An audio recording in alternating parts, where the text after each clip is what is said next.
नमस्कार दोस्तों, आज की वीडियो में मैं आपसे बात करने वाली हूँ कि मार्केट में कौन सा बेस्ट चॉपिंग बोर्ड है। हमारे इंडियन मार्केट में बहुत से चॉपिंग बोर्ड्स हैं और इंडियन कुकिंग में हम इतना सारा सब्जी वब्जी काटते हैं कि हमारा काम बिना चॉपिंग बोर्ड के नहीं चल सकता। तो हमारी किचन में हम एक ऐसा चॉपिंग बोर्ड कॉन्स्टेंटली ढूंढ रहे होते हैं जो कि बहुत ही ड्यूरेबल हो, अच्छा हो और जो सबसे हेल्दी भी हो।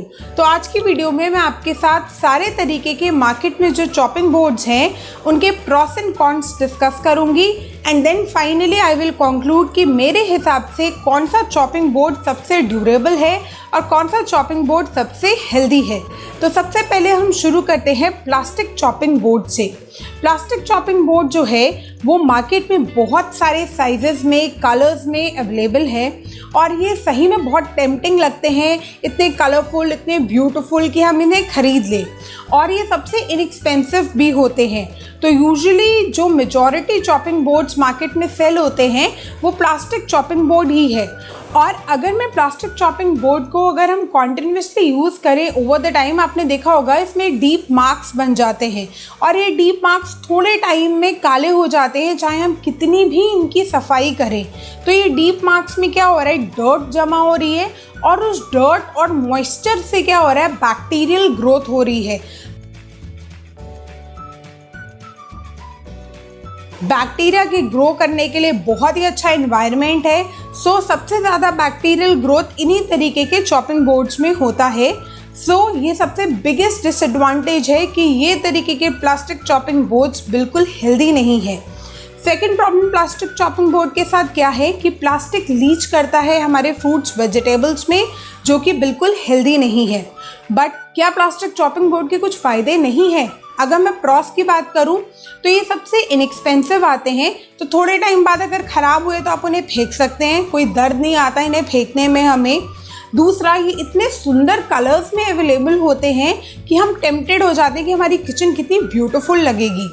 तीसरा, हम प्लास्टिक चॉपिंग बोर्ड में कलर कोडिंग कर सकते हैं कि ग्रीन वेजिटेबल्स के लिए और जो रेड वाला है वो नॉन वेजिटेरियन के लिए। अगर आप प्लास्टिक चॉपिंग बोर्ड खरीदना चाहते हैं तो मेक श्योर कि वो फूड ग्रेड प्लास्टिक का हो। वुडन चॉपिंग बोर्ड की अगर मैं बात करूं तो इसका बिगेस्ट एडवांटेज है ये सबसे मोस्ट नेचुरल मटेरियल है। वुड एक नेचुरल मटेरियल है और एक स्टडी है कि वुड में 24 आवर्स बाद बैक्टीरिया अपने आप ही मर जाते हैं। तो वुडन चॉपिंग बोर्ड का ये एडवांटेज तो है कि वो एक नेचुरल मटेरियल है और नेचुरली एंटीबैक्टीरियल है। अब wooden chopping board is comparatively better than the plastic one, उसमें कोई केमिकल लीच नहीं करेगा हमारे फूड में। बट प्रॉब्लम क्या है फिर वुडन चॉपिंग बोर्ड में? ओवर द टाइम अगर आप देखेंगे वुडन चॉपिंग बोर्ड्स में भी ना डीप मार्क्स बन जाते हैं। ये डीप मार्क्स में अगेन डर्ट, ग्राइम और मॉइस्चर लॉक हो जाता है। वुडन चॉपिंग बोर्ड इतनी जल्दी ड्राई नहीं होते, जिसकी वजह से मॉइस्चर तो बैक्टीरिया का फेवरेट फूड है, तो बैक्टीरियल ग्रोथ होती रहती है।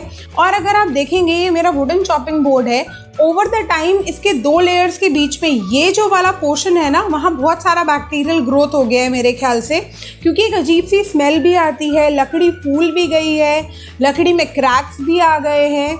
So the problem with the wooden chopping board is that थोड़े ही दिन में एक्सपेंसिव भी आता है प्लास्टिक से और थोड़े ही दिन में यूज़ करने के बाद इसमें भी डीप क्रैक्स आ जाते हैं जिसमें बैक्टीरियल ग्रोथ होने के चांसेस हैं। और अगर आप वुडन चॉपिंग बोर्ड यूज़ कर रहे हैं तो उसको साफ़ करना is the most difficult thing, क्योंकि वुडन चॉपिंग बोर्ड को आप कितना भी डिशवॉशर से वुडन चॉपिंग बोर्ड को आप कितने भी साबुन से साफ़ कर ले वो उतने हद तक साफ़ होता ही नहीं है।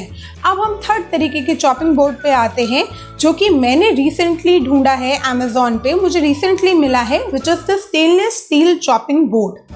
अब स्टेनलेस स्टील चॉपिंग बोर्ड का प्रॉस पार्ट क्या है कि ये जो है ना, इसमें कोई केमिकल लीच नहीं होता आपके फूड में। स्टेनलेस स्टील फूड के साथ इंटरैक्ट नहीं करती, so there is no problem of chemical जो लीच करेगा आपके फूड में।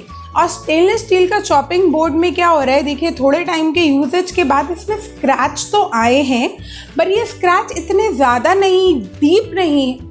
पर ये जो स्क्रैच डेवलप हुए हैं ना, ये इतने डीप नहीं है कि ये कट्स बना लें जिसमें डर्ट इकट्ठी हो, मॉइस्चर इकट्ठी हो और बैक्टीरियल ग्रोथ हो। तो स्टेनलेस स्टील चॉपिंग बोर्ड में ना कोई बैक्टीरियल ग्रोथ नहीं हो रही, ये सबसे अच्छी बात है स्टेनलेस स्टील चॉपिंग बोर्ड की। एंड जो इसकी सबसे अच्छी बात मुझे लगी, इसको साफ़ करना बहुत आसान है। बस अपना नॉर्मल जैसे हम स्टील के बर्तन धोते हैं वैसे धो लीजिए और कोई मॉइस्चर का चक्कर नहीं, कुछ नहीं। इसको आराम से रख दीजिए, अपने आप एयर ड्राई भी हो जाएगा। नहीं भी होता तो कपड़े से पोंछ दो, सारा मॉइस्चर उड़ जाता है और हमारे चॉपिंग बोर्ड पे किसी भी तरीके की बैक्टीरियल ग्रोथ नहीं होती। So the only disadvantage with stainless steel chopping board was that कि ये थोड़ा एक्सपेंसिव आया है। ये 575 रुपीज़ का है, बट मेरे हिसाब से ये एक लाइफ टाइम इन्वेस्टमेंट है, बहुत सालों तक चलेगा। सिर्फ स्क्रैचेस पड़ेंगे बट ओवर द टाइम ये ऐसा नहीं होगा कि जिसको मैं डिस्कार्ड कर दूं बहुत जल्दी। अब ये फोर्थ तरीके का चॉपिंग बोर्ड है जो कि है glass chopping board. Glass chopping board देखने में बहुत सुंदर है, but the problem is that glass एक ऐसा मटेरियल है जो हमारी किचन में अगर रखा और किसी से गलती से भी छूट गया तो वो टूट जाएगा। बट ग्लास एक इनर्ट मटेरियल है तो कोई केमिकल लीच नहीं करेगा हमारे फूड में, ये बात पक्का है। तो ये मेरे हिसाब से 4 तरीके के चॉपिंग बोर्ड्स के प्रॉस एंड कॉन्स थे। आई होप आपको ये वीडियो इन्फॉर्मेटिव लगी हो। अगर लगी हो और बढ़िया लगी हो तो इसे लाइक करना मत भूलिएगा और शेयर करिए मैक्सिमम लोगों तक, सो दैट ये इन्फॉर्मेशन बहुत सारे लोगों तक पहुँचे। आपका एक लाइक हमें बहुत मोटिवेट करता है ऐसी बहुत सारी और हेल्दी वीडियोस बनाने के लिए। और मेरे फेसबुक पेज को फॉलो करना मत भूलिएगा जिस पे मैं कॉन्स्टेंटली इस तरीके की वीडियोस अपलोड करती हूँ। फिर मिलते हैं अगली वीडियो में, तब तक के लिए stay healthy and blessed. Bye bye.